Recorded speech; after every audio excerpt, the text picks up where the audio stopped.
The chairman of the Ngasa Bursary Fund is Mr. Oscar Buta, a Kikuyu. So I look at merit, not just ethnicity. But do you concede that it is indeed a huge challenge for this country at this point in time, when we're still seeing elements and we're still seeing questions and we're still seeing statements about parties being divided along tribal lines? Yes, of course it is a challenge in this country, but I think it is a challenge to which we are equal. Our generation, if I'm talking about the leadership in ODM, we see this as a big enemy to the people of this country, that we can do a death knell to this. That's why sometimes one gets surprised when you hear the former president making such a wild allegation that ODM is a tribal party.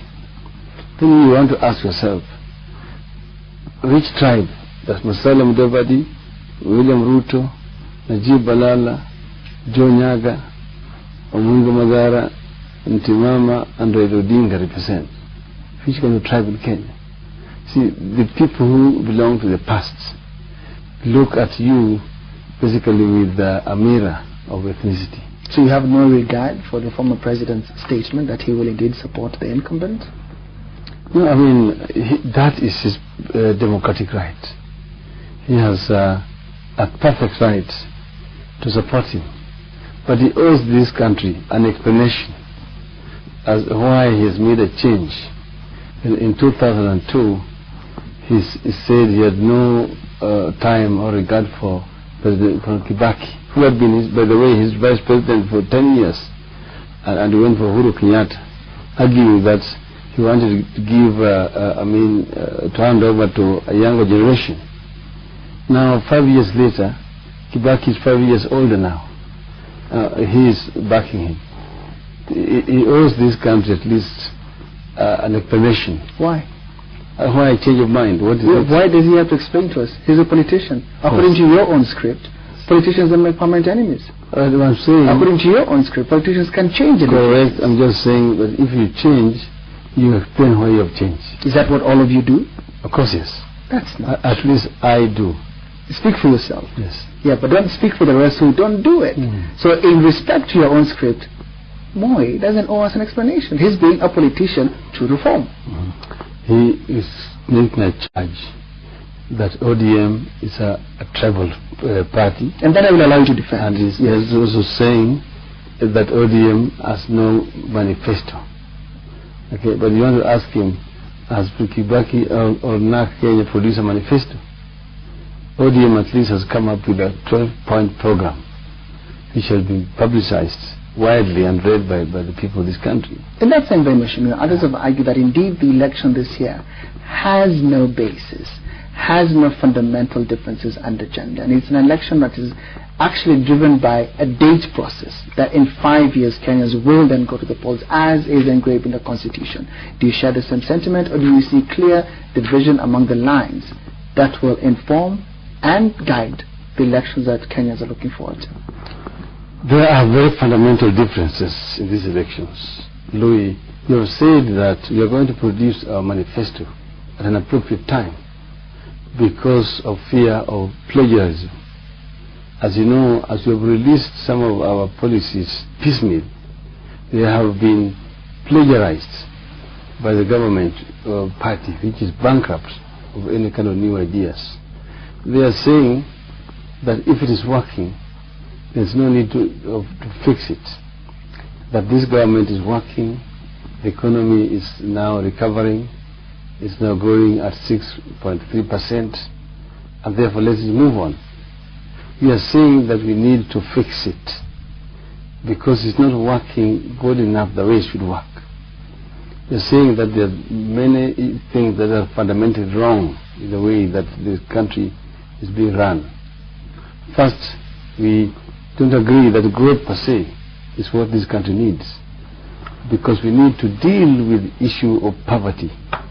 We don't want to develop a Brazilian kind of economy where poverty is proportional to the increase in growth of the GDP, for example.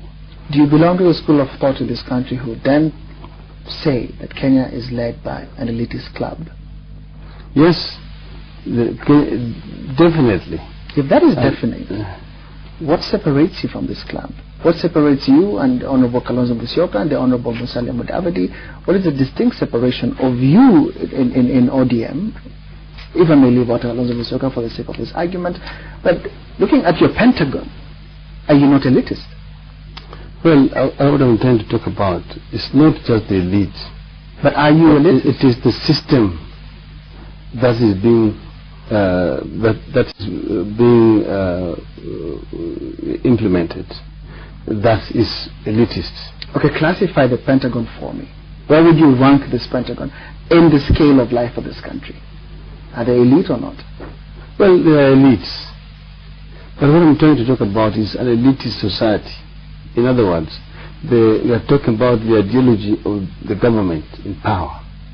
I think that is, to me, is what is important. It's not the lifestyle of individuals. What is important here is commitment to bring about qualitative change to the life of the majority of the people of this country. You see, at the moment, this government is no concerned with the growth. You see, and to them, for example, a GDP of 6% in 5 years is too much. They are forgetting that next door, Uganda is growing at 7%. Tanzania is growing at 9%. Even as you go next door, and you're well traveled, you're well exposed, that is not in doubt.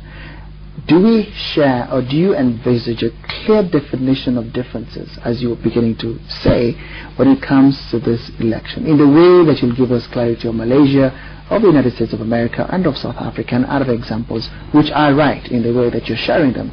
But are Kenyans going to enjoy the same clear differences in the reasons why they will choose between candidates or parties in this year's election? Speaking as a national leader now. Definitely. Because, remember, as NAC, we did promise that we will create 500,000 jobs for the youth of this country.